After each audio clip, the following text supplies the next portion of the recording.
Let's see. Multi-time 2600 author, multi-time DEF CON speaker, person who interviewed me, actually, my first interview for hacking stuff. He has the demeanor of Dwayne The Rock Johnson and the hair of Troy Polamalu. Master Chen. How are you today, sir? Oh man, what a what an intro. That's wow. Not bad, not bad. Okay. I gotta learn how to talk myself up like that. I know, right? Like, I don't know. I want to put you on a good. I mean, you are a good guy. Like every interaction I've had with you has always been very positive. It comes across in the way you present yourself when you're in public and when you're dealing with people you don't have to be kind to, and when you're doing presentations, it comes across in all of it. And I really appreciate that about you. And that's one of the reasons why I wanted to do this interview with you, because I feel like we have so many people in the infosec world that they're not bad to look up to, but I mean they've accomplished so much it seems unobtainable. They're like the rock stars or whatever. But I mean, like the Hmm. average guy and girl in this field, I mean, they're usually decent people and they're doing cool stuff. And I mean, you're an author. You spoke at DEF CON multiple times. You're a youth educator. You're a kung fu master. Maybe, yeah. No, actually, it's funny. So I will be leaving for Japan to teach out there for a few days. That's so In cool. about 10 days. What are you going to 10 teach? days. I'm going to teach so there's a couple of classes, and then also we're going to be administering a rank test. So it'll be martial arts and stuff. I'll be, doing the whole sensei thing. Yeah. Are you taking the test, or you said you're administering the test? So it's funny. I'm going to be administering a test for lower ranks now, and then I found out like maybe only a couple of days ago that they want me to recertify for my current rank. So I'm not going to be testing for like a higher rank, but it's just going to be, it's like one of those ceremonial honor things just to Yeah. say that you tested in Japan or whatever. So That's still cool. That's pretty awesome, man. yep, I've been working on the cardio because I think that's my weakest part. Yeah. So I've been running this, and I was like, so tonight when I go teach, as I'm going to really be participating with the students and running around with them because I need it to. Yeah. And that's always the What are case, you but doing for especially cardio? now when yeah, exactly. But especially now when like I know that something's coming up, something that I didn't know maybe a few weeks ago. But I'll be testing out there, but not for a new rank. Same rank, just again, it's like a ceremonial thing to say that you did it out there. What are you doing to train for cardio? So it's my martial arts movements, like people say forms or kata, but I'll just do it at a faster pace. I've been doing some light jogging and walking early on in the morning. Now that it's like hot outside in the Vegas desert, Yeah, I've been it's gotta starting be to walk at scorching 4 out in the there, morning. dude. Yeah, so I walk now like before the sun clears the mountain, So it's or only else like I'm 110 kind of fucked. degrees. Yeah, like it's. It's probably But I still look at super hot. yeah, well, I look at my watch and like, but when I leave, it says 78, and then when I come back, Jeez, oh it's like mid man. 80s. It creeps up really quickly. I remember I was out in Vegas a couple years ago. It was actually right before the last DEF CON you and I met at. I was out there for my son's birthday, and we got up early to go do something. And I mean, the sun wasn't even up yet, and I was just like pouring sweat. As soon as you walk out of the hotel, it's just scorching hot. Yeah, so that's part of this experience that I'm not looking forward to because the last time I did this with my martial arts company, it was like 2006, and we went to China.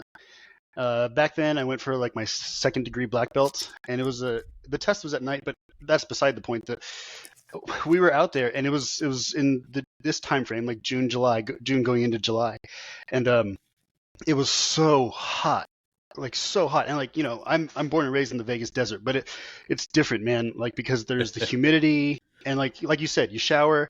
Once you get out of the shower, it doesn't matter. Yeah. You're already soaked You with could take a whatever. hot shower, you could take a cold shower, doesn't matter. You could be like in the swimming pool that has ice cubes in it and you're still sweating. Vegas is like a Yeah, whole nother beast, man. yeah. So I think that is the thing that's going to really test my mental, like monkness or sensei, right? The whole discipline thing. It's going to be the weather, not anything else. I don't care if I get punched or whatever or kicked a few times. It's going to be the heat that's going to That's really so cool, man. test me. I had a friend in the Army. Let's see, he was always into martial arts the entire time I was in. And I remember he would do competitions and stuff. And I believe after we got back from Iraq, he actually went to Japan, deployed to Japan, and he was stationed there for a couple of years. And I know that he worked with, I saw his posts for a while there on Facebook. He was posting about working with local Japanese police and, training and doing martial arts and stuff together. It was really cool. I am not, as much as I'd like to think that I can defend myself. I'm not a super big martial arts guy. I did a little collie growing up, and then obviously in the Army they take you through a couple levels, but nothing. Yeah, so that's what I want to ask you. So I know you have military background, and I was wondering, one, I don't even actually. I think I've asked you before, but I don't know what you did. I guess what's the proper term? MOS. Yeah, like, MOS. I didn't know. Yeah. Yeah, so I didn't know. I don't know what you did. Or maybe I've asked you before and I forgot. No worries. So. Yeah. When I joined the Army, I joined as a 31 Bravo, which is military police. Okay. My first duty station, only duty station really, was at Fort Lewis in Washington State, just outside of Seattle. Joint Base Lewis McChord now is what it's called. But at least I think that's what it's still called. They may have changed it back to Fort Lewis. I don't know. But I was there from 2005 to 2010. And during that time, I deployed to Iraq. I went to Iraq from 2006 to 2008, 15 months. And when I was stateside, before I left for Iraq, all we did was train for Iraq. Desert training, all that nonsense, ranges. And then when I got to Iraq, we worked with the Iraqi police, and we would do things like route security with them. We'd run route security with them. We helped train their Iraqi police. So essentially, like, they put us in this city called Baquba, which is in Diyala province, which, fun fact, is known for having the biggest palm groves in the world, which the Hajis would sit in and shoot mortars at us from. But yeah, the big palm groves out there. And we would, so every day, what we would usually do is we'd wake up and we'd drive out to the different Iraqi police stations, and we'd work with the Iraqi police, and we'd take them on like route security.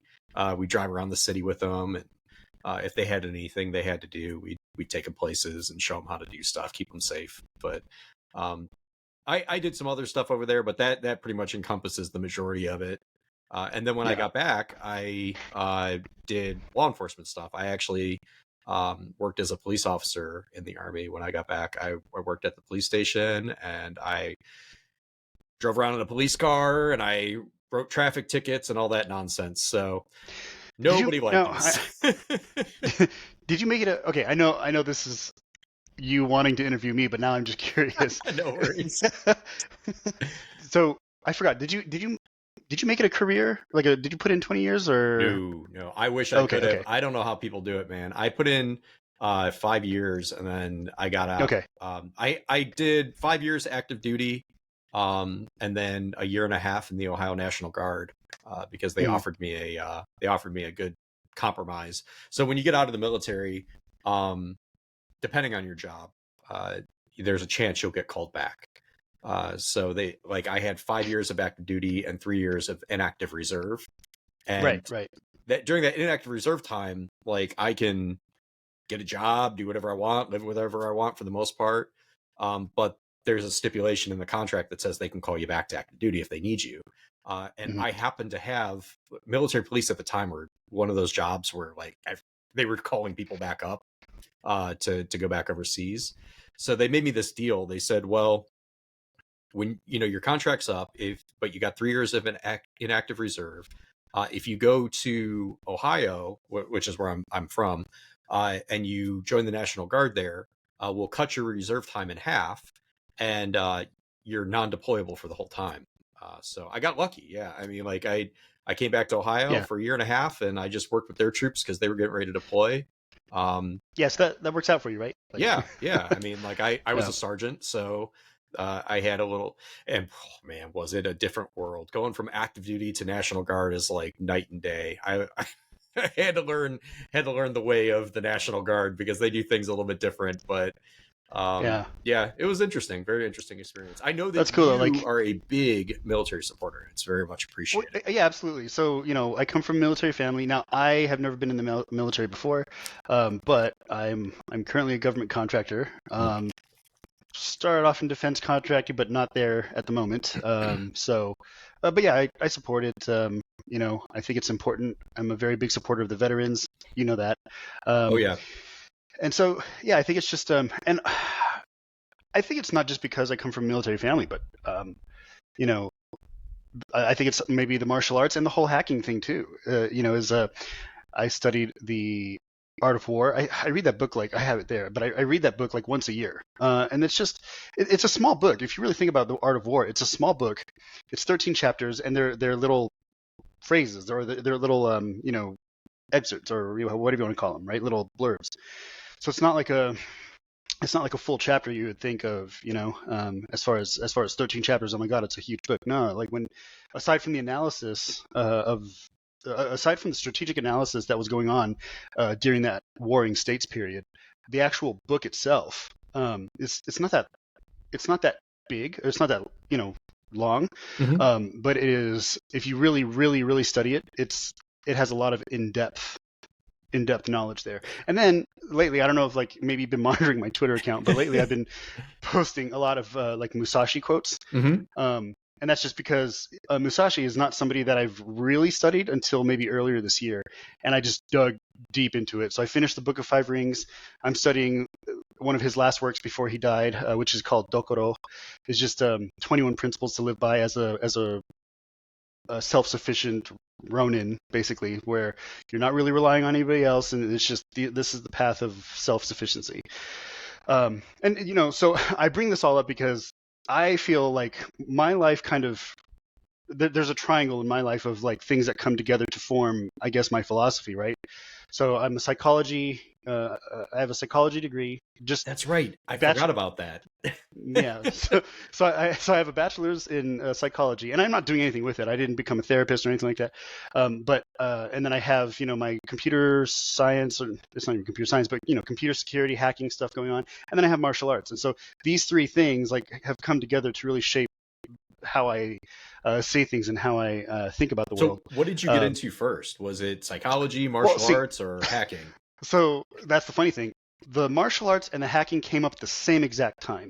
So my dad was a COBOL programmer, and he actually, one of the last things he did in the Clark County School District here in Nevada is he wrote the software that checked for student records to see if they got the Millennium Scholarship. And now That's cool. the Millennium Scholarship, the Millennium Scholarship was you got a scholarship if you had at least a 3.0 average and you graduated high school in the state of Nevada and you were staying in the state of Nevada to do your college schooling. And so he wrote the software. He was a COBOL programmer, and so he Old school. wrote the software to check. Oh yeah. OG. And by the way, side note: if anybody out there thinks that COBOL is all whatever, you're going to be paid like $250,000 to do that stuff now because there's only like nobody 5 people does that it. can do it. Yeah, because nobody does it. So you actually be in high demand. Right now, you're like a mainframe unicorn. Yeah. All the banks But- are looking for you. Yeah. So my dad was a COBOL programmer doing these things, and then right around, so I started martial arts at the same time that I started my whole computer hacking thing. So That's cool.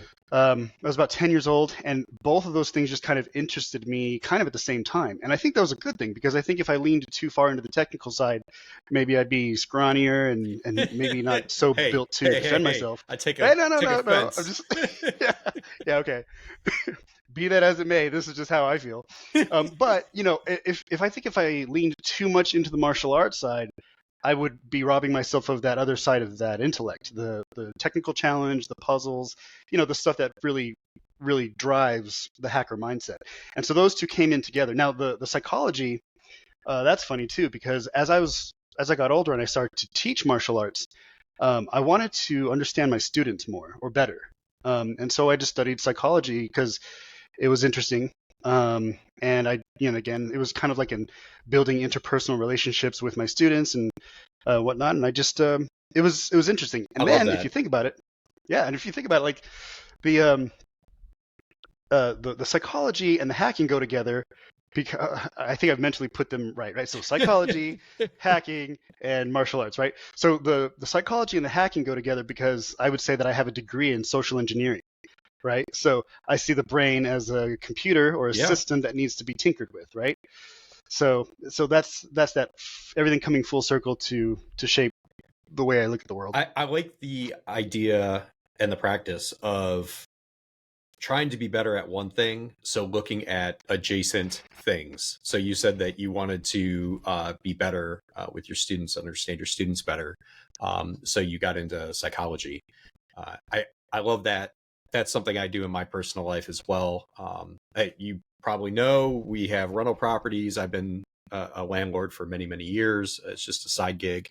But one thing that I really struggled with the entire time was the actual leasing portion of it, not the contracts, not the posting listings. I always had plenty and still have plenty of people that want to rent our apartments, but when they actually come to view the apartment and they are sitting there having a conversation with you, like you're a salesperson. And I really struggled with that for a lot of years. A lot of years, I really struggled with that. Um, so I took the same approach. I said, okay, this is a weak point for me. I really want to be better at this. How do I get better? Let's read sales books. I mean, I'm a software engineer. I was a cop in the Army.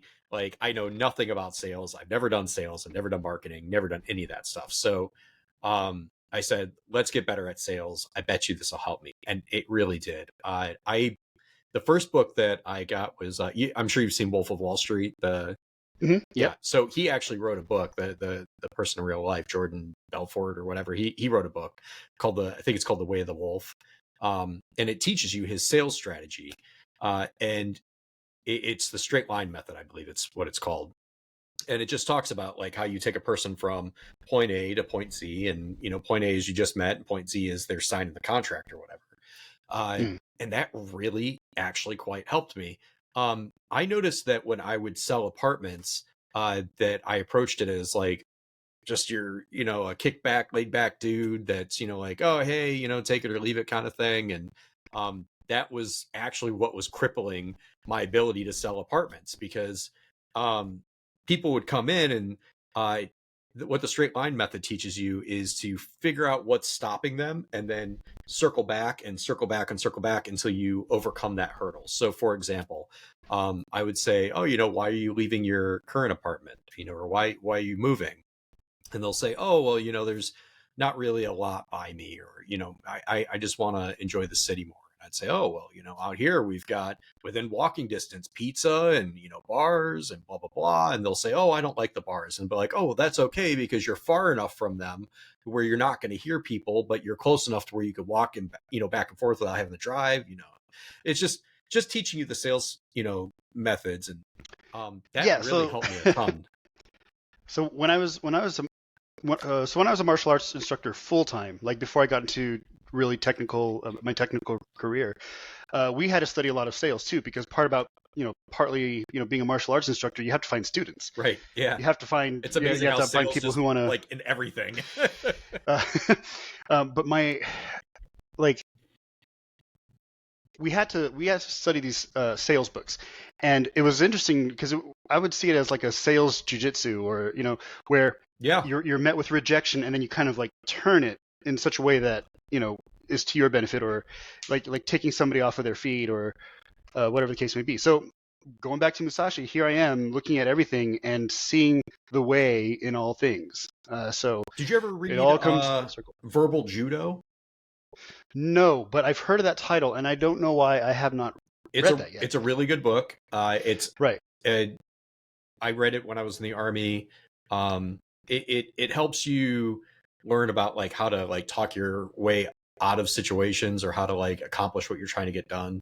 Yeah, I'm sure I've heard of that. Like I know that I've heard about that book. I don't know why I haven't read it yet, but yeah, Yeah. I've heard about the philosophy behind it. Well, I know why You you know, haven't read it, because if somebody threatens you, you can break their nose.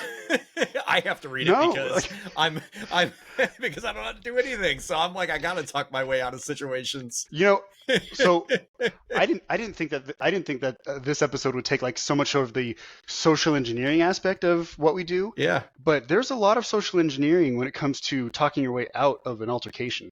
And I mean, it still kind of makes sense with hacking and whatnot, right? Because we're seeing it from a defensive or security perspective, right? So again, I'm trying to see the way in all things. And so I've been training and hacking for like 20. This might give out the age if anybody's paying attention to the episode. But I've been training for about 28 years now, Wow. in both hacking and martial arts. So, um, It's a lot of yeah, it's been a long experience. time. And yeah, and in that experience, I think I've only maybe been in maybe one or two bigger altercations. Everything else I've been able to talk myself out of. And I think I can give that credit to charm. I don't know. Yeah. Like maybe I've maybe I've talked my way out of bad situations. I don't know, but like there's been situations where like hotel fights, like God, in my 20s, Vegas being Vegas, and Yeah, people that's the who most hang surprising out. part, is that you've only had a couple altercations in Vegas. Yeah, and like we would throw parties, and it would sometimes, and most of the times it would be great. Sometimes it would be like a little weird. I remember this one time we threw like a hotel party at the Mandalay Bay, and I maybe was getting a little nice and toasty, and uh, and I think I almost got into an altercation with a UFC fighter. At least that's what people Oh, tell me. nice. But no, but we're cool. Like everything's cool. That would also be a interesting, yeah, A little because wild. there's a lot of I bet there's a lot of UFC fighters out there, right? Because that's where they have a lot of the fights. Little wild. Yeah, maybe that's the tiger in me. I have no idea. But again, nothing happened, and it was all cool. But the point is, I've been able more so to talk myself out of situations than to engage physically. I think when you engage physically, it's actually your last resort. It means that you've exhausted all other options. Like it's like okay. So bringing it back to hacking a little bit, like brute forcing. We know we can do it. It's not really the greatest thing to do. Sure, you could DOS somebody, or if you wanted to, you can DOS somebody and take down their system. But is it really the best way, or the best approach to compromise that system? Let's say that's your goal. Your goal is to compromise that system. Is it really to your benefit to take it down to where it's not available to not only you but to anybody, right? More so, your goal, I would think, at least from a red teaming perspective, correct me if I'm wrong, but it would be to infiltrate and not just take down the system. So to me, it's the same way with physical altercations. When you get to the point of physical altercation, you've exhausted all of your other options. You haven't been able to convince them with talking or with humor or charm. Like you haven't been able to do these things. So it comes down to physical.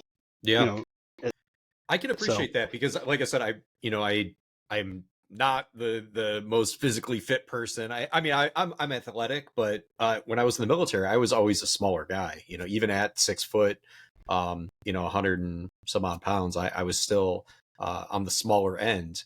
And the people we were policing were always like, Army Rangers and infantry, and people that do combatives every single day for PT. So being able to talk my way out of situations definitely was beneficial. But I want to focus in for a second on your hacker journey. So we spoke a little bit about how your martial arts and how you got into that, and we spoke a little bit about psychology and why you started that. Why did you get into hacking? What was your first like real hack? So yeah, it was. I mean, I've always been interested in technology. Like I grew up in the era where computers were kind of a new thing. My first, at least to the public, right? So like in the early 90s, it was still not exactly widely available and easily accessible. I had a computer that was running like Windows 3.1, where it was more like a system interface over the DOS operating system, or Microsoft DOS or whatever. And so that was my first introduction to like a desktop computer. And I just found it interesting, so I was tinkering and whatnot. And that computer didn't have internet. And I remember, and this is actually in the story that I wrote for 2600, the Hacker Perspective, which was quite a few issues back now. But I wrote this in the Hacker Perspective, where my dad's best friend from college had come and stayed with us for a little while, and he had his laptop. And he opened up his laptop, and I think now it's running like Windows 95 at the time. So he opens up his laptop, he puts the phone cord into his laptop, and then plugs it into a wall. Like, just mind blown. He's making those sounds. But what was fascinating to me was that like that phone cord opened up his computer to not just what was on the computer or loaded onto CD, like an encyclopedia. You'd load that onto CD-ROM and whatnot. When you don't have internet. Yeah. But now you have like, and even back then it was still fascinating. You would have the world's knowledge at your fingertips, right there.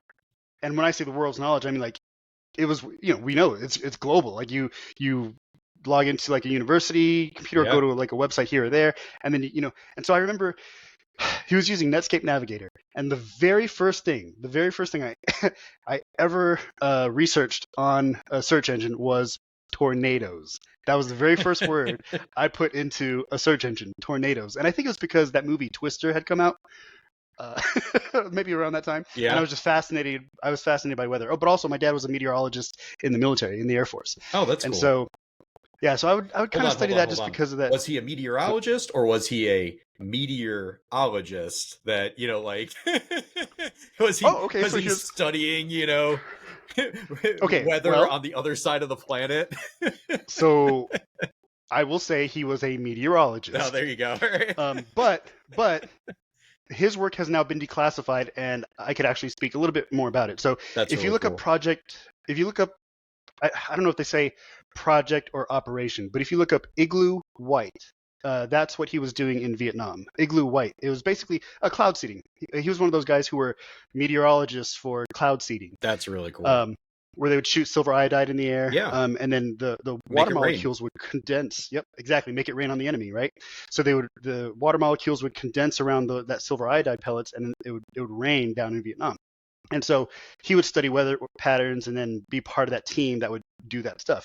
Funny thing is, I was out at the Spy Museum out in Washington, D.C. No idea of any of this at the time, at least not to this detail. And I'm looking through the exhibits, and I see Igloo White there. And I was like, holy shit. That's cool. Technically, my dad's, at least he has an exhibit, not him directly, but his operation is in the Spy Museum. That's cool to be a part of that. That's cool to have that. Yeah. Yep. So that was like my introduction to computing in general, right? Computing in general. And then later on, I got into like what was computer hacking because of actually the movie Hackers, if I really think about it, because my parents were watching the movie Hackers, with Angelina Jolie and everything. And how could you forget? I mean, I don't even know anybody else. Like, how could you forget Angelina Jolie? She's the only. But the thing about that movie was like, was in there. Oh yeah, Penn Jillette. Which I have another story with Penn Jillette too. Penn and Teller, got to meet them at the Rio, and they're awesome. Nice. We can get into that later. But the reason why I want to talk about Penn Jillette later is because Penn and Teller, they motivate me they've inspired me to address my audience the way that I do after giving a speech or a presentation at DEF CON. But we'll get into that in a second. Sure. So I attribute it to Penn and Teller. All right. But so when my parents were watching the Hackers movie, I knew that it was a technical movie. I didn't know the inaccuracies of it, but I didn't care because it looked fascinating. And I was like, what is this? And so that movie Hackers was like the first time that I heard that term, hackers.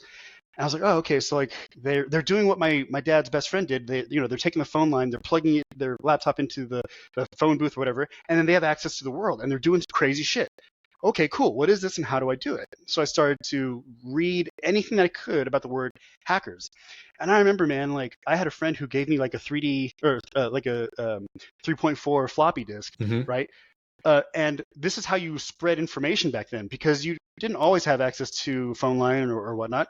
And so you would just kind of sneaker net, right? You would just pass information by disk or CD-ROM or whatever. And so I didn't even know what I was looking at, but I would put the disk in and I would just read these text file tutorials, which are probably all now on like textfiles.com Yeah, or archive.org. that's what I was going to say, right? textfiles.com. Exactly. No, so those text files that you read there, those are what I would get on floppy disks. And so I'm putting them into the computer. I'm trying to read and understand this code and understand what the hell they're talking about. And it was talking about Linux exploits or Unix exploits and privilege escalation and how to get root and everything. I had no idea what the fuck any of this was, but I knew inherently that it gave you power. Like I knew inherently that it gave you power over a system, or that you're taking control over like maybe what you're not supposed to take control over. Again, this is just kind of like passing knowledge, or just like, okay, I kind of know this exists. I have no idea what it's for. I have no idea what systems I would use it on. Again, you're talking about me at like 11 years old, right? So it's this kind of like, like fake it before, fake it till you make it. Yeah. I would internally call myself a hacker and then just read what hackers read, do maybe what hackers do. Yeah. And it wasn't until like, so those text files, I started to have an active internet connection, right? And so I would read those text files not from floppy disk, but now you can go to a website, textfiles.com, and the first things that I started to read were the schematics for boxes, like freaker boxes, the red box, the blue box, the beige box. And so the first physical hardware that I made was the beige box, the lineman's hand set, the butt set, right? So and it's really easy, right? You have the phone line on one side, you have the alligator clips or on the other side, or the connectors, and then you go out to the side of your house, you connect the wires green to green, red to red, and then now you have a line, you're tapping the phone line to the inside of the house. That's cool. So you pick up the phone and you have a dial tone, Now the thing about that is, you dial something and you're making phone calls on that house's dime. If you want to make an international call, you don't do it at your house, you do it somewhere else. Do it on the neighbor you don't like. yeah, old days, Well, so I got shocked pretty badly because I decided to try this out when it was raining for some reason. So I'm out there, and I had this on video. My best friend Matt, or BGM. People who have maybe heard our podcast know this, but he was videotaping me as I'm like connecting. I don't know why I would give evidence of this shit, but I'm connecting the beige box to the outside of my house, and the first thing, like, I pick up the phone and my mom is on the phone with a family member in the Philippines, and I was like, oh, I hung up. I was like, oh shit, it works. Like, that's all the verification I need. So that was the first hardware thing that I did. So that's that naturally cool. Kind of, yeah, right. So it naturally led me down the phone freaking avenue, right? So yeah, there was the computer stuff here, and then there's the phone freaking. Now, fast forward just a little bit, I'm getting better at computing, I'm understanding more, right? And then I learn about asterisk and VoIP and virtual PBXs and all these things. And so my first DEF CON 101 talk was about weaponizing feature codes. And that was all kind of a culmination of everything I just talked about, with the phone freaking, the software, the exploitation, and how that all kind of got put together for my first official DEF CON talk. Nice. Right. Which year was that? I believe it was DEF CON 24. My first DEF CON was 12. That's right. And that's when I was 18. Super OG. Yeah, it was first DEF CON was DEF CON 12. Dude, I can't believe how fucking old I am, okay? Like, it was DEF CON 12, and that's when I was 18, because Matt and I'm going to use his real name now. Damn it. I'm not using his last name. I'm Master Chen, he's Matt, okay? But we had to be 18 because we just had graduated high school, and it was the first DEF CON over the summer. It was still at Alexis Park. It was our first DEF CON, DEF CON 12, and that's how I remember it. And it's been consistent attendance ever since. I mean, like, I live in Vegas. It would be a shame if I don't attend the conference. I don't have to travel anywhere. Yeah. I don't have to pay for a hotel room. I do, but I don't have to, Yeah, you got all types of cool stuff that happens down there. They, like I was saying, they have the UFC fights down there too, and oh yeah. Yeah, all types of cool conferences that you have access to. Yeah. Yeah, side note, like, gambling has kind of taken a back seat in Vegas to just general entertainment. We have sports teams now. We have, other things coming and going here. It's definitely becoming more family oriented. It's Yeah, a little more. It yeah, depends where you're a walking little in at more, what time.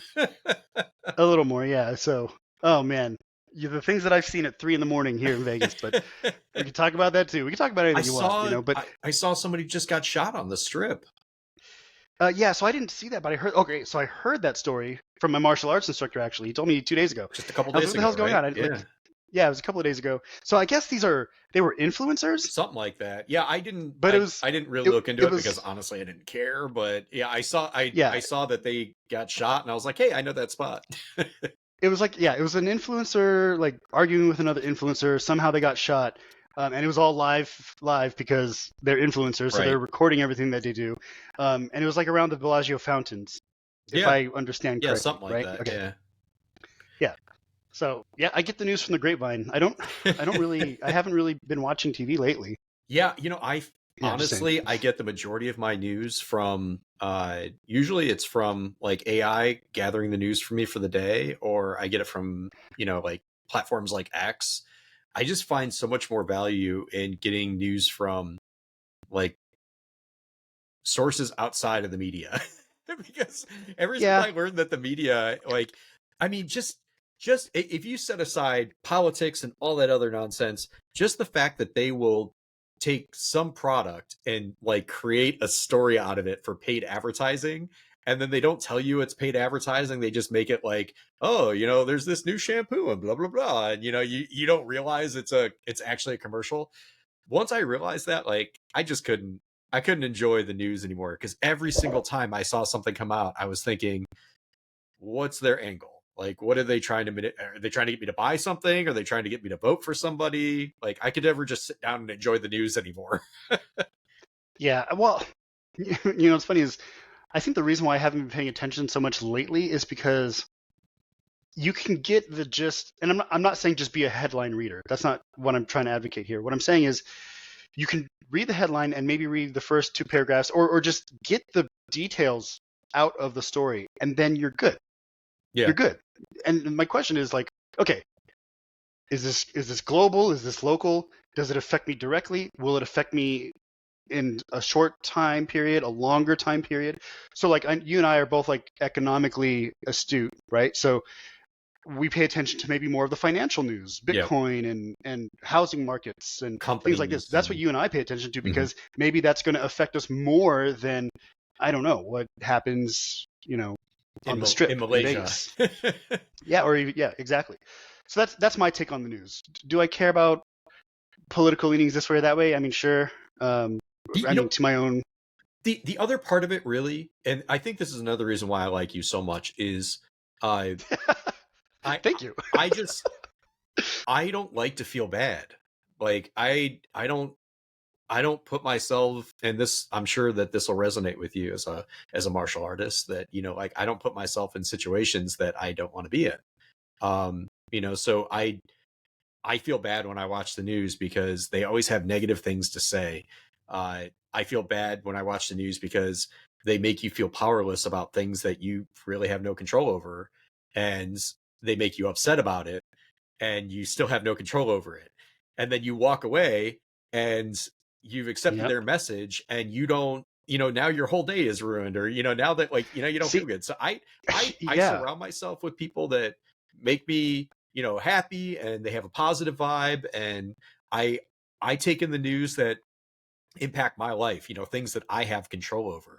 Like you were saying, like economics, I'm big into finance. I watch because I control my finances. Like, Exactly. Exactly.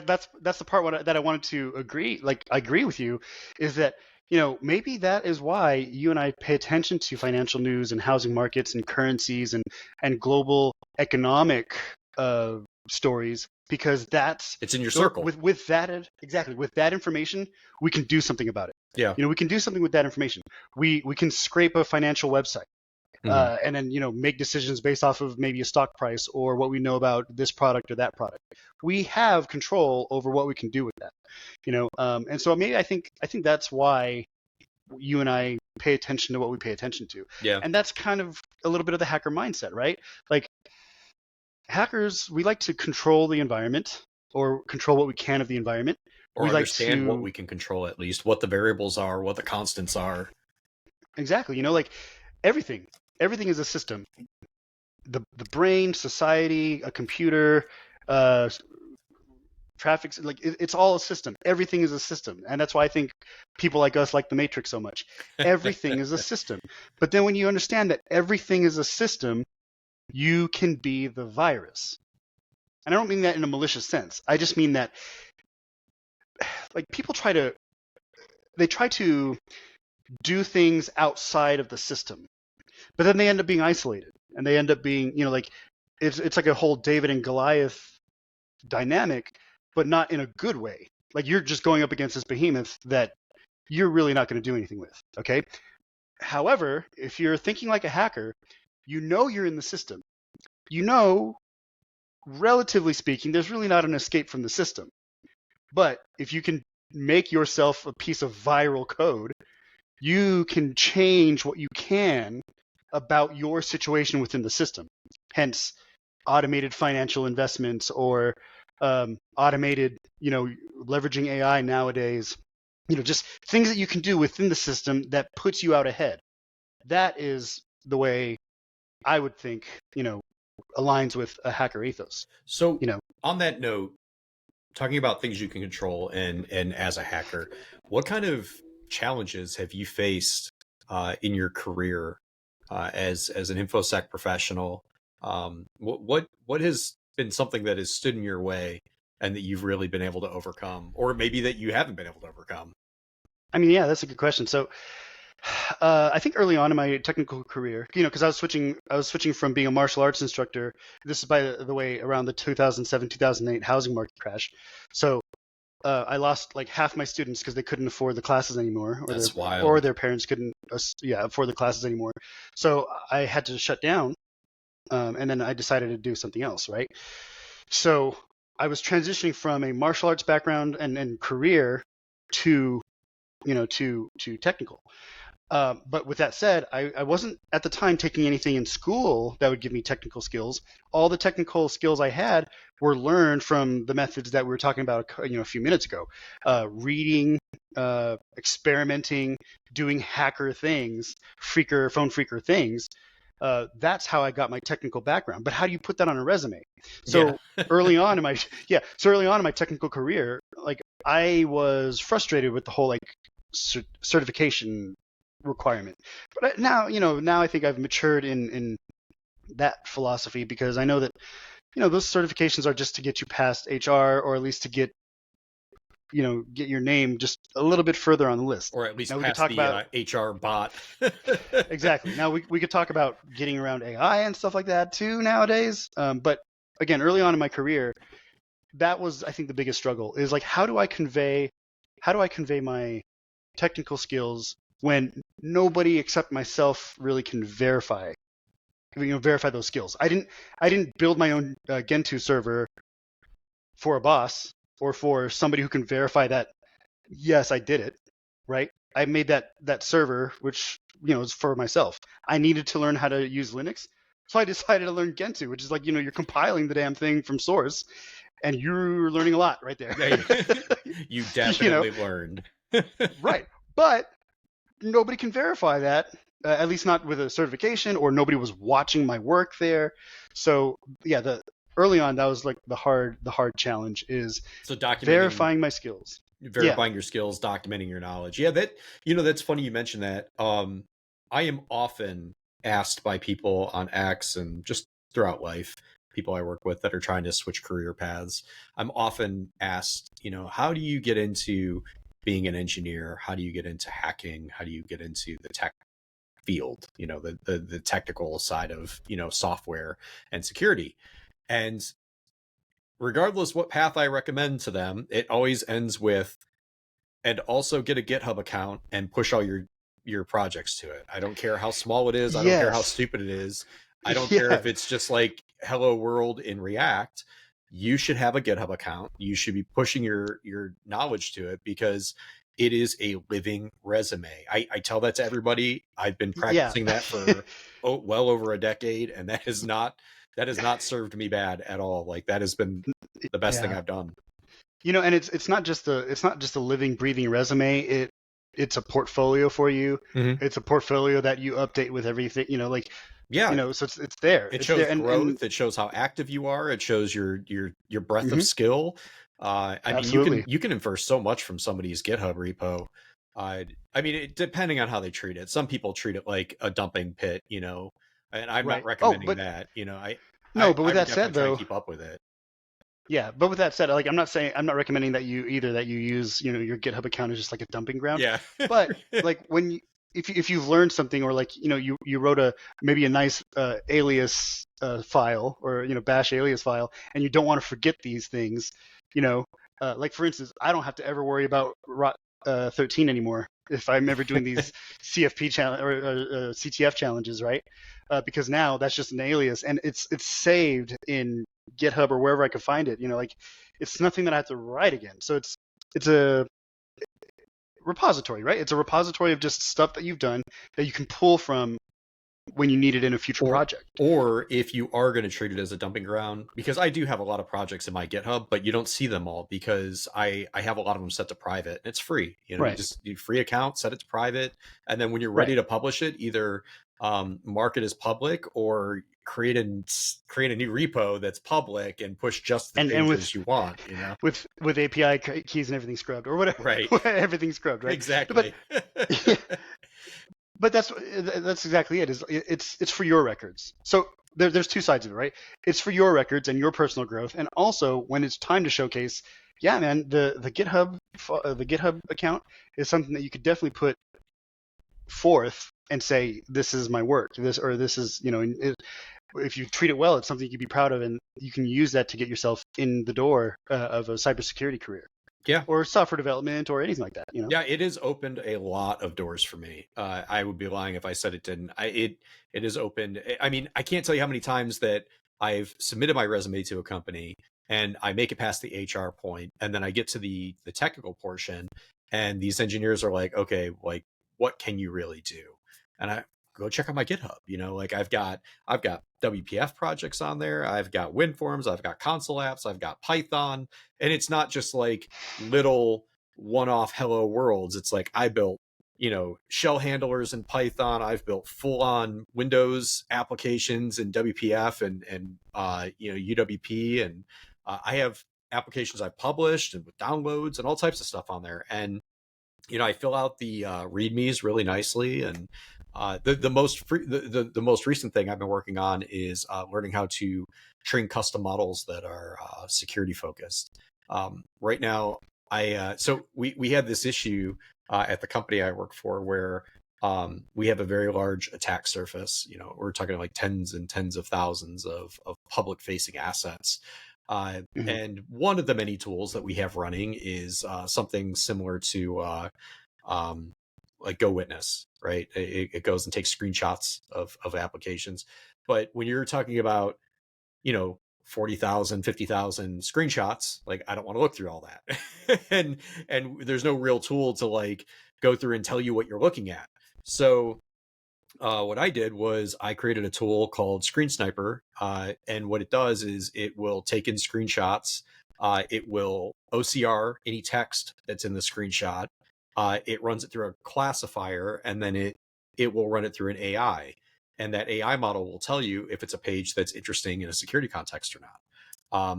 And it's just a model that I created training data for, and I trained at home on my hardware. It's all done in Python, and now that's something that lives in GitHub. It's got great. I mean, like I don't care if nobody ever uses the tool. Nobody ever has to use it. I'm going to submit a write up for it to 2600, and like how I did it and why I did it, and hopefully it gets accepted. And if it does, then I'll have a really cool tool that I can point people at when I go to my next job interview, wherever that's at. and I'll have a 2600 article again, on it. And and 2600 is how you and I met. So that is how we met. Yeah. you get to meet cool friends, You do. Through publication. I really right? love that. I really love that magazine. I don't agree with everything that they put out. Some of the stuff is a little saucy, a little too political for my taste, but I really do like their publication, and I read it quite a bit. If anybody's listening and they haven't given 2600 a chance, I know it's available on Amazon, and it's available on the Kindle, and I know that they also have paper copies at your local bookstore. Yes, and now they've got the digital subscription now as well, the PDF form of it and whatnot. And then there's another one too out there. It's called Unredacted. And I mean, there are other magazines and stuff out there too. Like there's Frack, there's all these other types of publications. The one that I think about now though is Unredacted. I think they've been working now for about a year or two, maybe longer. But they're completely digital format, but they've got more of a technical lean instead of a political lean, which again, it's whatever, to each their own. It's not that's my vibe. I really get into the technical stuff. Like I was exactly. I was opining on this week that there's a lot of people in the IT world, and a lot of them lean toward like logistics and management and people stuff, or like policies and regulations, and boy, am I not that person. Like that is just not me. Like I'm exactly the opposite. I'm like balls deep technical. Like you ask me like how a processor works or how RAM works, like I got you covered. But you ask me about like what policy the UK needs for emails, I'm like, I don't know, man. Like, well, so Google it. Okay, so we've you and I have talked about this previously, or you and I have talked about this before, but we came up, we had the discussion about infosec professionals and hackers, right?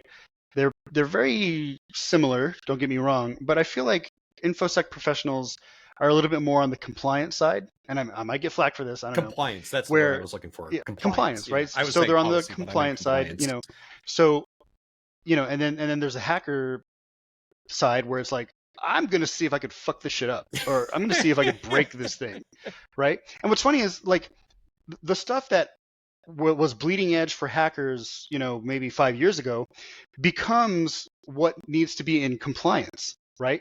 So yes, like there is definitely a correlation between the two, for sure. Right. So these new techniques, like when web application security was like brand new bleeding edge, like your SQL injections, your cross-site scripting, like when all that stuff was bleeding edge and being discovered and whatnot, that was the hacker.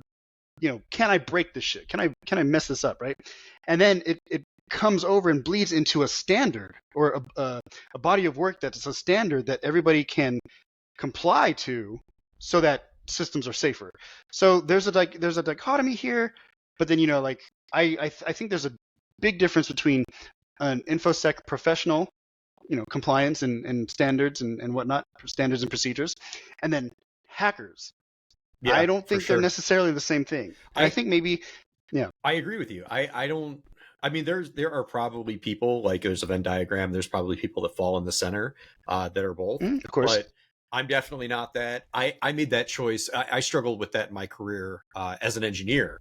When I was doing software engineering, I struggled with the choice. I call it the choice because it seems like the ultimate choice that we all land at. But it's like I was coming up through the technical ranks, and then at a point in my career, I was experienced enough, and they said, you want to be a team lead, you want to take the management route, and that's very enticing. I think that a lot of people are like, yeah, that's the next logical step. It wasn't for me. I really enjoy just being a technical asset. I like being the one that you can call at 3 a.m. onto a company call, onto an international company call, that they can be like, hey, we have this problem. What's the fastest way that we can, mitigate risk? What can we do here so that we can fix it tomorrow, but like we can stop the bleeding tonight? And I really like being in those positions. It just, I don't know, I feel like I shine more than if you're asking me to write a policy or to like mentor I mean, like I've done plenty of mentoring, so that's also something you and I share in common. I definitely enjoy youth education. I've done lots of volunteering over the years, working with children, getting them into computer science. But from like a professional mentoring standpoint, like if we were coworkers and like I was trying to like guide your career or whatever, I wouldn't know what to say to you. I wouldn't know how Yeah, to it's mentor a you so you don't, tell, dirty jokes in the lunchroom. Like I don't know that stuff. That's not me, But yeah, if you and want to make some it's reverse shells, like give me a call. yeah, and it's it's a preference thing, right? It's a preference thing. It's um, experience. It's what really drives you, what you find interesting. I mean, there's so many variables there, right? I'm kind of at this fork in the road where, do I want to stay technical? I'm managing one or two people right now. Like, which way do I want to It's lean? the I choice. think I'm gonna, I'm telling you, it's yeah, the and choice. We all face it I think eventually. absolutely. And I love mentorship as well. You know that. I've been teaching for so long. I've been teaching martial arts and technical stuff for so long that I really like the mentoring and interacting with people on that level. But at the same time, like I think when it comes to my career or just things to do, I think I'm going to stick with the technical side as long as I can because it's fun. It's a puzzle to solve. It's you're getting exposed to new things as they occur, new For technologies, new forms of automation. for what Like, it's worth, I think that there's more job for anybody that's listening. I think there's more job security in the technical side of things as well. I've seen a fair amount yeah, of middle management get there's that too. canned, especially in the There's that too. Like, recent years. yeah, yeah, exactly. So you got to look at it from a career perspective. And like, I mean, I don't know, maybe 5 years ago, nobody's thinking like that middle management was going to be cut so hard. Yeah, But everybody here we wanted to are. be a scrum master. Everybody wanted to be, Right, right. project But manager. here we are. Yeah. Yep.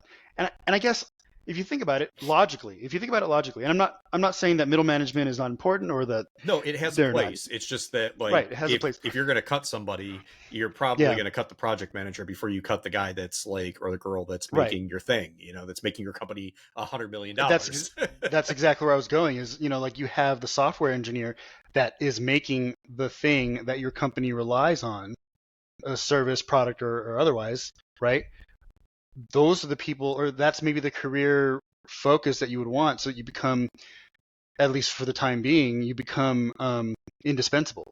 You become very high value because of that skill set. Is AI going to take our jobs? I don't think so. You don't think so? uh, I'm in the camp mm, that I think we're on a ticking clock, honestly. maybe. I mean, I don't know because first of all, That's fair. I am Nobody a little bit knows. yeah, nobody knows, right? But okay, so to be fair, I am on the other side of the bell curve when it comes to learning AI. I'm adopting it a little late. I'm using it now daily just to kind of familiarize myself with it, but I'm on the back end, right? So I'm a late adopter. So take that for what it's worth, right? I will say that AI, the way I see it is for now, and I think for the foreseeable future, at least for people who are like us or like in our field, it's going to be a tool. It's going to be a job Yes. enhancer. I don't necessarily think it's going to be a job replacer yet because you replace, let's say, 5 software engineers with one instance of AI. Okay, but how? And I don't know, like how many times will that AI hallucinate? Yes. Right If bugs, the it will, code for sure. Right. And if the code doesn't work, maybe you need a senior software developer to look at the code that it produced, and then diagnose it from there. I know I hear a lot about vibe coding right now, which is God almighty, please stop with dude, I the don't know, vibe like coding. I saw I don't know, yeah, do you know who Better Safety Net is? Mick Douglas? Do you know him? I don't know if you've met him uh personally or not. He's a good I friend of haven't met him mine. personally. He's Okay, cool. Yeah, he's a good friend of mine. I've known him for many years. In fact, he's been a good mentor of mine for quite a few years. Oh, And we need to talk about mentors too. I Yep. saw him post that he was vibe coding AI today, and I was like, "Damn you, Mick!" Well, okay. I totally think that someday AI will put everybody out of jobs, but I don't think that day is Right. today, and I don't think it's tomorrow. I think that the Right. people that I are agree. the most susceptible to AI are going to be like the entry level junior positions, because now I can give, instead of giving a senior dev or a tech lead, 5 engineers, I can give them 2 engineers and, access to 10 AIs or whatever. And Right. Now, those engineers are going to know how to structure prompts. They're going to know yes. Okay. what's So coming out. that's the part. That's the part that I wanted to kind of touch upon. Is Yeah. okay. Would you want a junior dev vibe coding for you, No. or would you want a hell no. senior dev vibe coding for you? Yeah. No, I see. You see, I like, laugh about it, but I definitely vibe code too on my free projects. But I also spent a decade engineering by hand, and like, I understand what the code should do. I understand what it shouldn't do. I know how to word things to the AI to get exactly what I want out of it. And there's right. plenty of times that I vibe code where I will sit there for like a half hour or 45 minutes and say, this doesn't work. We need to change this. We need to do this. We need to do it this way. Okay, that's great. Now let's take it to the next step. You accomplished that thing. Let's bolt on this new piece now. And I should do a tutorial on how to vibe code. That's what I should do, because I totally agree. Like, I would not want a junior dev or a college intern vibe coding on my production like code repo. Like, that would not be okay. Watch your API keys. But that's exactly it. So yeah, that's why, because if you don't explicitly tell an AI, hey, make sure that when you're accessing the API key, that you're getting it from an environment variable, or you're getting it from this vault file. Instead, what it'll do is you'll say, hey, write me a function that will make a request to OneDrive, or make a request to whatever, Datadog. It doesn't matter. Write me a function that'll do this thing, and it'll say, okay, it'll write you the function, and it'll create a variable in there and says your API key. And then you're going to go, okay, you're going to go get your API key out of the website, and you're going to stick it in your code, and it's going to work, and you're going to cheer, and then you're going to check it in, because you don't know that you shouldn't be checking in keys, like you said. You don't know that you're going to be checking it. You should be checking GitHub keys into your GitHub account. But yeah, and I think this that's is where the difference.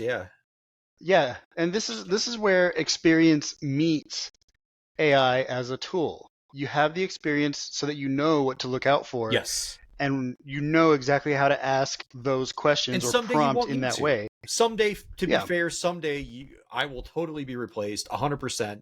But I think in the next 10 years, I see a lot of companies reducing their staff. They're going to be reducing their engineering staff, but they're going to be leaning a lot more into AI engineers, people that are experienced but have the ability to use these tools the same way that we use all other tools. I mean, nobody's out there, like, good example, I don't know how much you work with like Azure, but if you go set up like an instance on Azure of a server, like, it'll set up all types of things for you. It'll set up your networking for you. It'll, all you have to do is click a box. What ports do I want open? And it'll do that for you, Yeah. 20 years ago, you had to do it. Yeah, exactly. But that's the same with all the other cloud platforms too, though. So you have Azure, you have AWS, you have the cloud. They do it for you. Google Cloud, platform. And yes, so as technology changes, the engineer changes.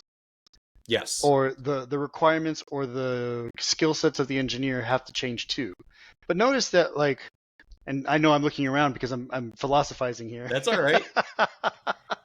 But the engineer changes with the requirements, and so the mindset doesn't change. So we go back to the hacker mindset. The mindset doesn't change. The skill sets may change, but the mindset stays the same. Whether you're picking a lock, picking a brain, picking anything, it's still the hacker mentality. It's still the, how do I get this thing to do that, or what it's not intended to do? That mentality is not going to be replaced by AI. Yeah, and there's a lot of other adjacent skills that you're going to have. Like, you're going to have the skill, like math skills. You still have to have math skills. You're still going to want to know data structures and algorithms. You're still going to want to know, if you tell an AI, hey, go build me this database, you're going to want to know if it's the right kind of database for what you're trying to do. I think there's a lot of skills that AI doesn't fill yet. it will fill eventually, but I think that for the foreseeable future, jobs are relatively safe. It's going to be the interns and the juniors that are first to go. But I mean, it.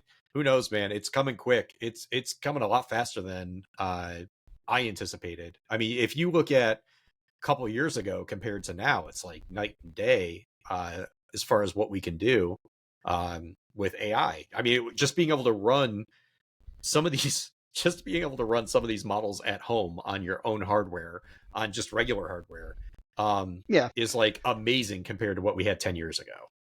Right. But okay, so we can say that AI is like the development of AI is exponential. Now, are we going to hit another AI winter like we did in the 50s, 60s, or 70s, or 80s? You know, we've had like what 2 or 3 AI winters right now. Long time. Right. And so I don't know. Like, yes, we have had exponential growth in AI. I don't know. Do we hit a winter? I am a novice in this subject matter, so I don't know. But if we look at other aspects of technology, there has always been exponential change, and then it becomes the new norm, right? Yeah. We have people who are early adopters of the internet and the phone lines and the 28.8 baud modems or the 56K modems or whatever you want, you have those, and then it's life-changing to where the internet is all around you, and we kind of take that connection for granted.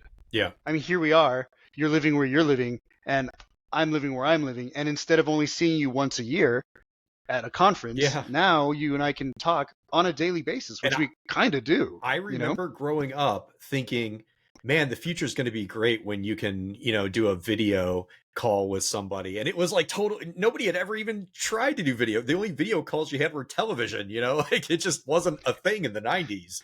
And it was like something you would see on a cartoon or in a futurist movie or something. And I'm like, man, I can't wait for that to happen. And now, look, you got, like you said, you got Zoom, you got Google Meet, you got like 50, 60 different solutions for that now. It's nothing. People take it for granted. You do it on your phone. That reminds me of like I had this conversation with a few of my students maybe about. I remember having this thought about 6 months ago, and I'm not. It's not an original thought, but I remember having this thought like 6 months ago where I was like, there are kids right now who don't know a life before the internet. Yeah. Right. No, now we could take that back, but we could take that back, right? So. And I'm getting the order kind of wrong here, but like where we are now, right? There are kids born today that will not know a life without AI the way it is now, right? Now, let's go back 10 years. There are kids, and I say kids because I do feel my age now. Maybe it's because I've been training hard, and I need to wrap my knees before going to class tonight. But anyway, hey, Master Chen, really quick. I'm just going to sidetrack you for a second. Do you remember September 11th? Yeah. There's people that weren't born yet that can drink now. Continue. Yeah. Exactly, right? Yeah. So, okay, so this all kind of tracks with what we're talking about, right? So there are kids born today who will not know a life without AI as it is now, right? Take it back 10 years. There are kids who were born that do not know a life before the smartphone as we know it. As we know it as this all-encompassing solution of like, I do my shopping, my banking, and everything on this thing, okay? Take that back. There are kids, again, I say kids, there are people, now we're getting to about our age range, where we are born, now we're before this time, but there are kids who are born only knowing life with the internet, not before, right? And then there's people like our age range where we know the life before the internet. Barely. And what that was all about. Right? And so all I'm saying is these technological changes are always going to be exponential. So, okay, now this is where the martial arts and the Zen comes in. See, full circle. Full triangle. But that's what I'm saying is everything comes full circle, right? So all of these changes that I just mentioned are exponential in their own right. They are world-changing in their own right. So when we think about AI and we think about our fears with AI and our positive and negatives about AI, I'm looking at it and I'm thinking, okay, this is the technology that brings us, this is the internet. This is the smartphone from 2003 when, Was it, no, sorry, 2007 when the first real smartphone came out, the iPhone. Hey now, Microsoft had they had their little Palm Pilot Yeah, or they had, whatever. yes, the BlackBerry, the Moto Q, the Windows, I whatever. had my Yes, BlackBerry Curve, and yeah, I had a Palm yeah. Pilot, and those were But smartphones. and everybody who's technical knows that, those were primitive and they were Oh, basically a connection to primitive. the internet Ouch. as it was back then. Ouch. But it was primitive. Yeah, sorry, wrong word. No, but they were avenues to the internet back then, right? And so all I'm trying to say is when a new technology comes around that is absolutely world changing, I'm not so afraid of it. I'm not so like gloom and doom about what it can or can't do. Yeah. What I think in my head is just like, okay, the world will change again. How so? Right? So like, you know, we were in a time where, okay, we don't have internet, now we have internet, but internet is only at home because there's the phone line. Okay, well now you go to internet cafes. So and then it changes, but it doesn't, it's not scary. Yeah. You see what I'm saying? I The agree with technology you. changes the, yeah. I try and treat it like I often will tell people that I see resisting these types of changes. I often tell them, imagine trying to stop a wave in the ocean. Imagine putting your arms out and trying to prevent the wave from coming in. You're not going to do much. It's still coming in. You're going to put a lot of effort out there. You're going to put a lot of energy out there. But you're not going to stop anything, and standing in its way isn't beneficial to you. But if you just like float on your back and ride it, you'll go pretty Are you far. ready? Yeah. Are you ready for another full circle time? Yeah, please. Okay. We were talking about how hackers probably can do a better job about being in the system and being that viral code to change within the system. So instead of trying to block everything or block that oncoming wave, you really got to learn how to surf. Yes. Yeah, I see a lot of resistance, specifically at corporations. I see a lot of resistance to AI. And what's frustrating to me is that the resistance it's a lot of it is FUD. It's like fear, uncertainty, doubt kind of resistance. It has little to do with um, resistance to the tech itself, and a lot more to do with we don't know what we're exposing ourselves to. Uh, so I roll with it, but that doesn't stop me, personally. Like me in my free time, I do the research, I still learn, I still do the things Yeah. because I know someday, this is going to be the way, and either you're going to roll with it and be able to contribute and have a voice, or you're going to stand in its way and then you're going to get steamrolled and then you're going to be playing catch up down the road. It's just, And that, you know, right. And that's what makes hackers pioneers. Where they call it the bleeding edge for a reason. You're not on just the sword's tip. Like you are the bleeding edge. Like as things come out, you're playing with them. It's what are you working on it's in your free time right now? so the conferences are coming up. So I did a call Yeah, for Hacker papers Summer for, Camp. yeah, exactly. So I am a Proving Grounds mentor this year. And Nice. I usually am. So again, my role that I've decided to take on for now is more of mentorship, right? I want to Yeah. help others come up.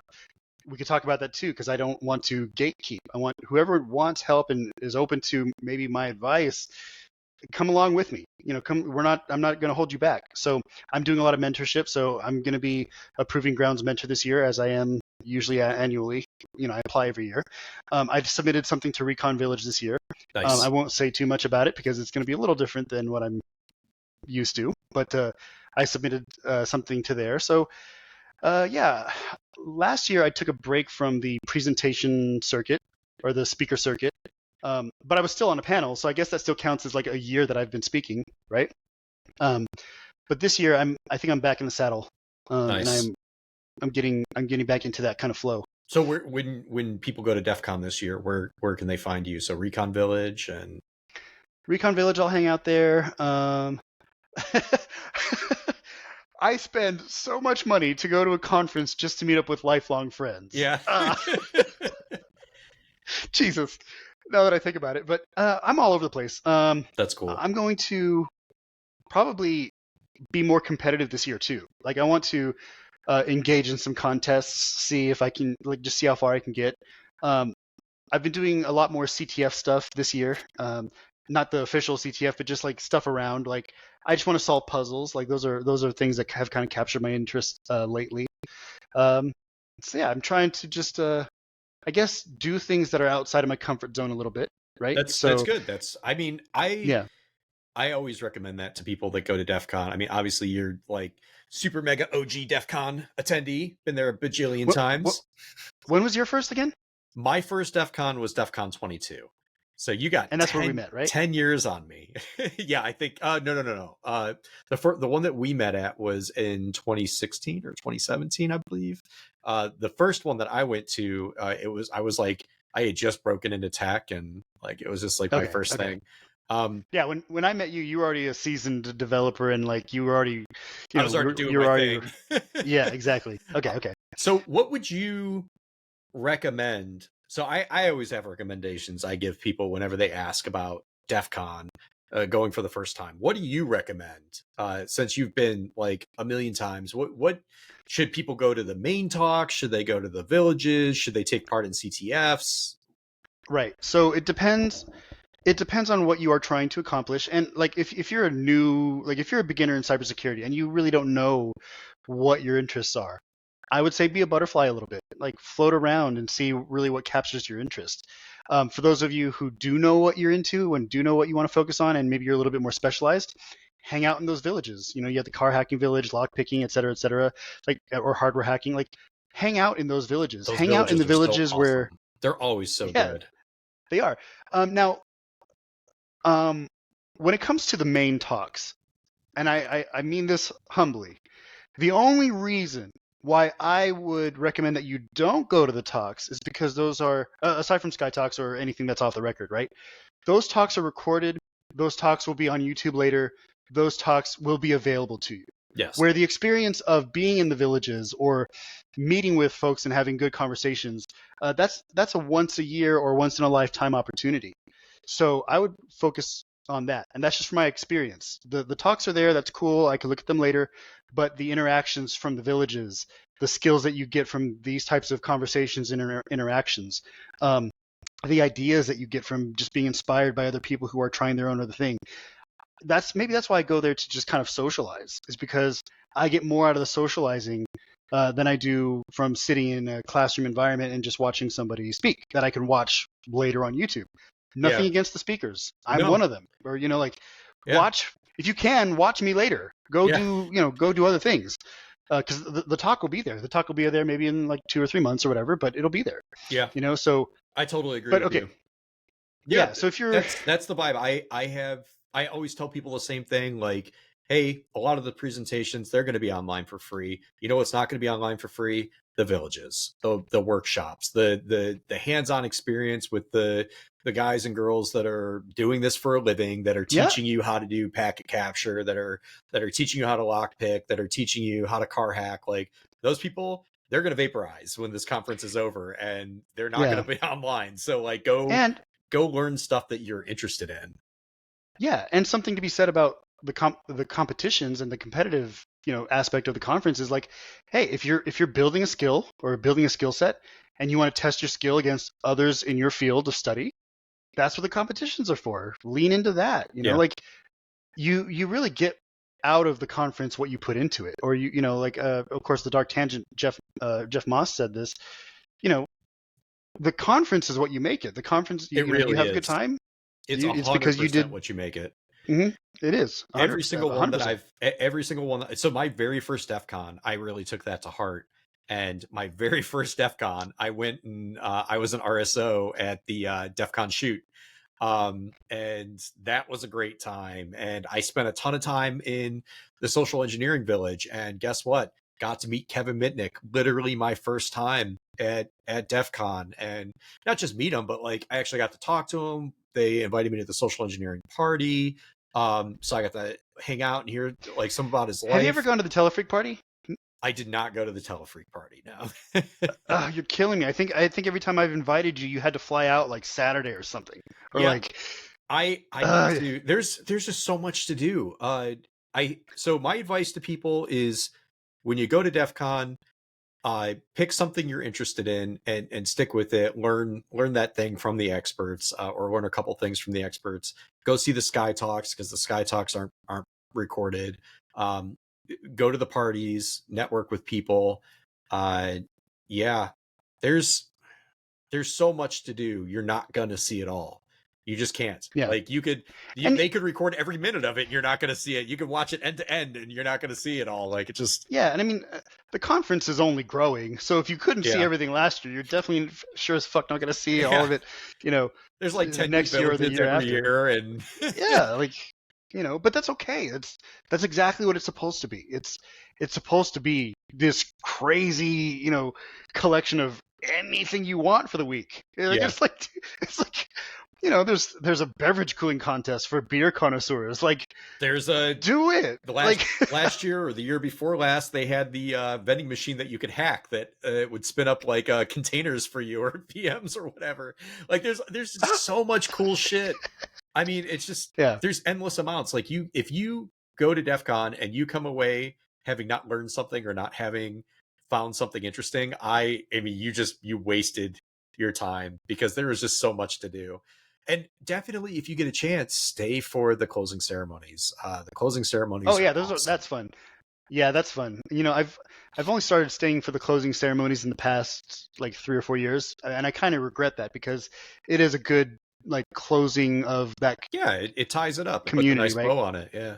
Exactly. And it's amazing I do how many recommend people the closing ceremonies in that room, right? Oh yeah, well they open up all those tracks, like anything that was like had a wall separator, they open that all up. It's amazing how many people they fit in there. I just mind blown every time I see that. Yeah. So I guess to summarize this portion of what we're talking about is, if it's your first time going to DEF CON, go in there with eyes wide open. You talk to as many people as you can. You never know if it's going to be your next network connection for a job. If this is trying to be, yes, if you're trying to make There's this a career, CTOs, all types of people there. Yeah, you talk to everybody. There's people that have no job. Yeah, don't deal with the gatekeepers. There's people that have about that in a second. No jobs that are trying to break into the field, all the way up to people that have created multiple successful companies. There's like the whole gambit, and nobody is surrounded by bodyguards. Everybody is approachable for the most part. There are some assholes there. I don't want to make it seem like there's not. There always. I mean, you get 30,000 people together, you're going to have some assholes. Not every vendor is going to be super open with you, but they're the majority. My vibe has always been the majority of the people there are always too nice. Like, I think the last time that we were there together, we were at one of the casinos. We were at Link or something, walking around. Do you remember that guy that was just like blitzed out? He had to have been on coke or something. He's just following us around everywhere. Okay. We had to ditch him. No.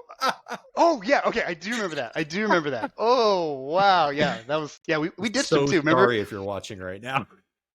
But you were jacked up. I don't think he'll remember us. But yeah, he was kind of clinging to our little group of friends there. And, yeah. I think you and I, again, I'm not military, but you and I were starting to use like military type of terminology, like to get, exfil and shit. One point we were like, all right, see you later, and you guys went one direction, I went the other. We just like ran out and met in the car. I think we met at the monorail. Yeah, we met at the monorail or something like that, and we went to dinner. No, but I was actually thinking. So I know that I've kind of dropped hints about it, but I hate gatekeepers. I hate elitists. Okay, yeah. There's a difference between being an elite hacker and an elitist hacker. And so the gatekeepers and those elitist pricks can kind of suck my dick. Like I don't have any. Honestly, I don't have any sympathy for you, right? So, but I remember this guy, like we were standing out in front of, I think we wanted to get our badge replaced, and we were standing outside of that, the badge pickup, like it was like a Saturday or Sunday, and the guy that was kind of standing in line with us, I don't know if you remember this, but he was talking about how he was a programmer, and yeah, I think he was like, remember. Do you remember this? He was like the OG vibe coder. Yeah, he was like the best in the world or some shit, or like the best in the country, and that's why he was coding for some other foreign country. He was a consultant, and yeah, he was consulting for India or something. And that in and of itself made me chuckle, because I was like, dude, I've been doing this a lot of years, and there's plenty of jobs here in the US for engineers, for American. He was an American for American engineers. Yeah. And then the people that never mind, I won't get into it. It was he was consulting.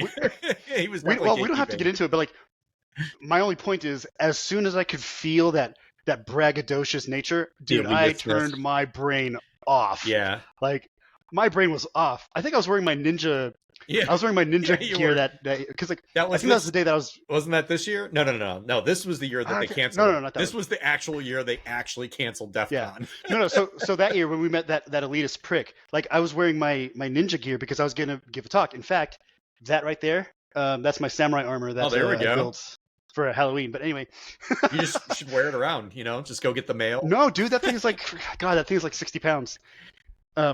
Anyway, but I remember that day because I had my mask on, and I was rolling my eyes so hard. My brain just turned off. I was like, well, I'm done here. So, Yeah, I just Mr. the Plague, you can keep talking to him, but I am done. I remember specifically he was talking about how he would rather, instead of mentor a junior engineer, he would rather give them an AI model and let them go code with the AI. And I was like, I just couldn't believe what I was hearing. But what advice, speaking of that, what advice do you have for people trying to break into this field? What advice do you have for aspiring hackers or engineers? Or what if somebody comes up to you and they go, Master Chen, you have the coolest life ever. How do I achieve what you achieved? How do I accomplish 1/10 of your awesomeness? Okay, you gotta stop doing that. Unachievable as unachievable as that might be. How do I get there? 10%. All right. So to get to 10% of what I have accomplished, Jesus. No. After we started talking about all this elitist and gatekeeping stuff, no. I know you're just joking, but I highly value mentorship.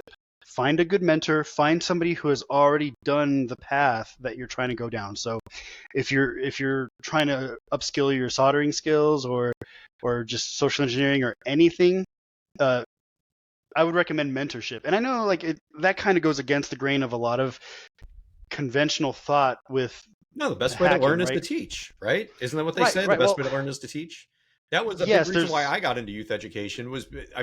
I truly enjoy teaching kids, but it really reinforces your own learning if you are constantly trying to teach it to other people. That's true. Yeah, I was just kind of addressing the whole RTFM mentality, read the field manual mentality.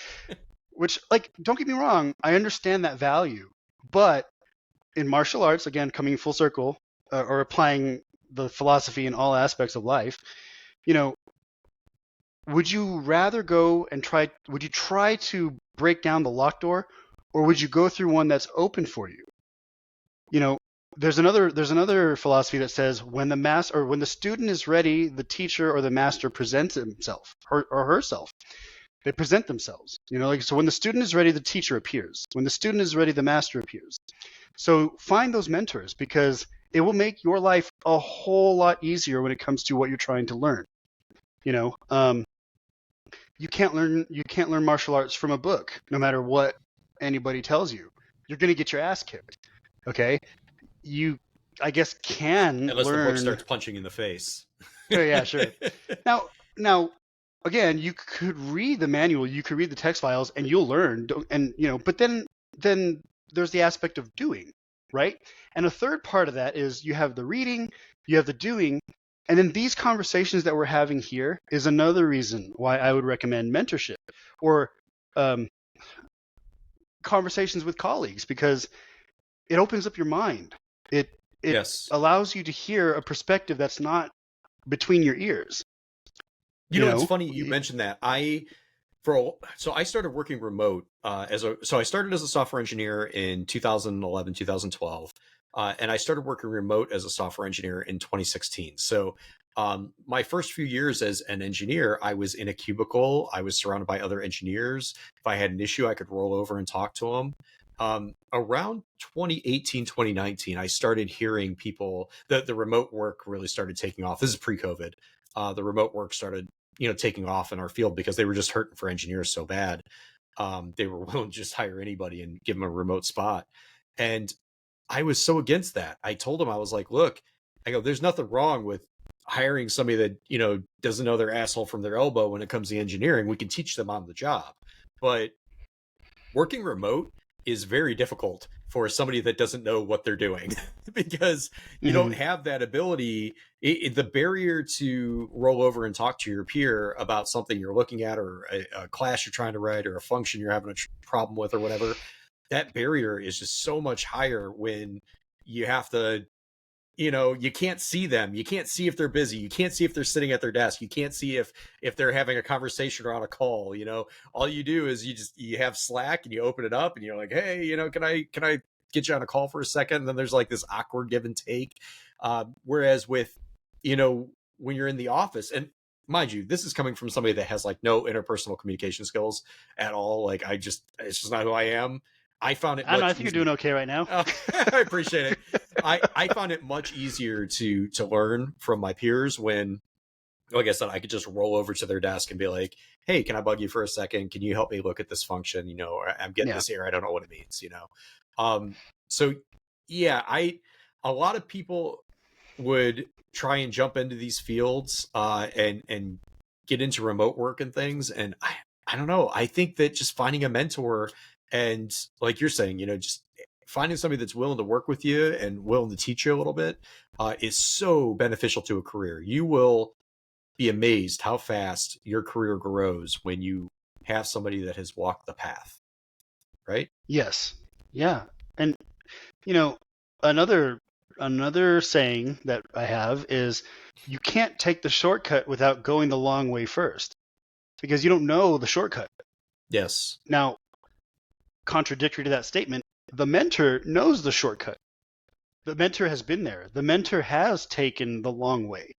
So if you yourself cannot take the shortcut, your shortcut would be to follow or to listen to the mentor. There's a lot of truth in that. That would be your...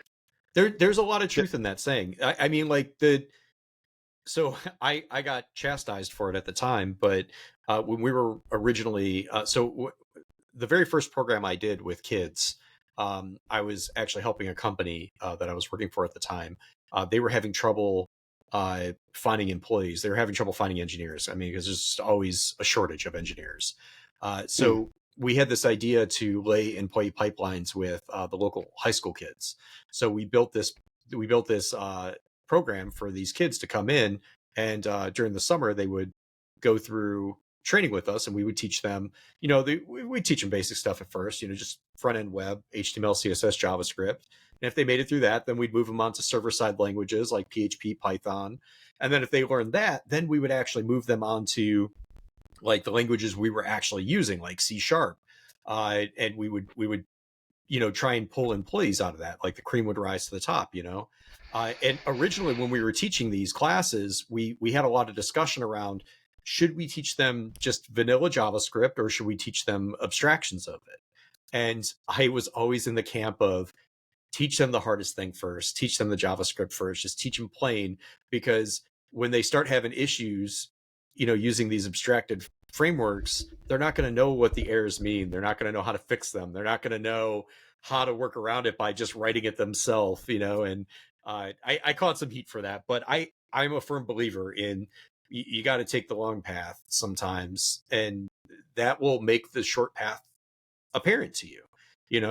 I think that's very true. That rings very true for technical stuff specifically, because a lot of people want to take shortcuts in tech, and it just, you look at them like, what are you doing?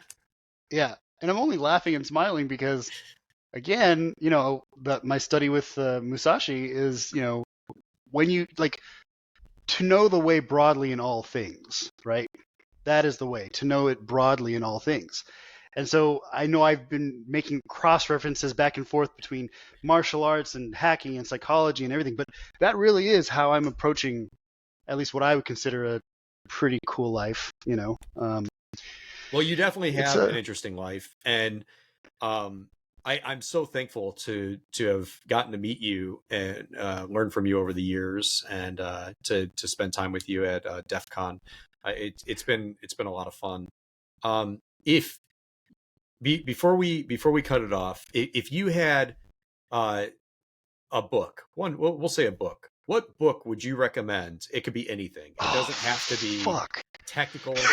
Just any book that you have read Fuck. over your life that you think that somebody, Oh if they've shit. never read it, that they should put down what they're doing. They should turn off the prawn, put away the weed bowl, or maybe pull the weed bowl out. I don't know. And they Oh should my read god. this book. What book would it be? Because I'm a big book person, even though I don't look Oh, like it. dude, that's so hard because like I love books and I have physical books, I have audible books. Like I'm constantly listening to something, you know, I am or too. Yeah. reading something or writing, dude. I got stacks of books. That's oh my god, that's so hard. That's like the one book to The rule them one all to. book. Yeah.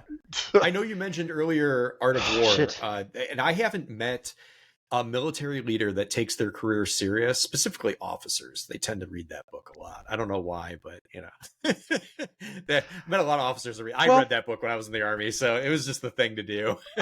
We were I mean, also balls deep in 2 wars, though. So yeah, I was gonna say you kind of had your hands full. But yeah, okay, so don't get me wrong. I would highly recommend Art of War. But my question to myself, and I guess now to you, is like, could I recommend that to somebody who like, fuck, like, and I'm not saying that you need to have military experience to understand that book.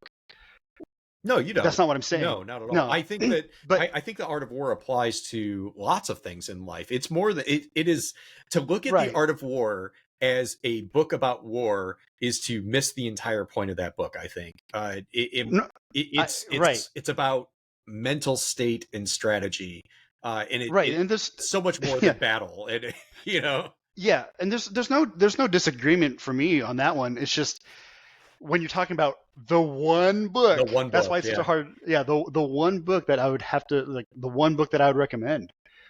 Ah, shit. Did you Like, ever read Extreme Ownership? no. That Was it? is Wait, a wait, good time out. book. Is that the one from Jocko Willink? Yes. Okay, and I like his work, but I have not read that book. That's a great book. So, That's usually the first one. So is that your go-to? Is that I your one book? I have a ton of books. I usually make people quantify when they ask me for one book. I said, okay, well, one book doing what? Do you want to be a better person? Do you want to be better at finance? Do you want to be You better didn't at give me that option. well, you could have asked. You could have asked. Okay, well then one book under what context, Yeah. sir? All right. One book because when I think about you as a person, I don't think about hacker. I don't think about you know what I think about you is that you're a kind-hearted person, you're easy to talk to, you're approachable, you're wise. So I would say if somebody wanted to embody that, if they wanted to learn those characteristics, what would they read? Let me really think about this. Okay, so because what I would recommend is, I mean, the technical books are all the technical books, and the technology changes anyway. So I Yeah, would not recommend anything technical, good answer. only because the changing nature Yes. of technology. So I wouldn't recommend anything like that. Now, I don't want to sound too conventional, but The Art of War really does, honestly, rank very high on that list. It just does. And I read it annually, so maybe I'm biased, but there's that. The Book of Five Rings I've only read once this year, but I really dug into it, and that's Yeah. shit. That's another big one. I guess okay, if you're trying to bootstrap yourself in whatever context, like whether you're a very fresh, career person, like you're trying to get started on your career, or you're trying to get off of the couch and into something productive, whatever the case may be. Ooh, you know what? I can't recommend one book, but I could recommend one author. All right, that works. Is that cool? Does Yeah, that work? that works. Okay, Robert Greene. Okay.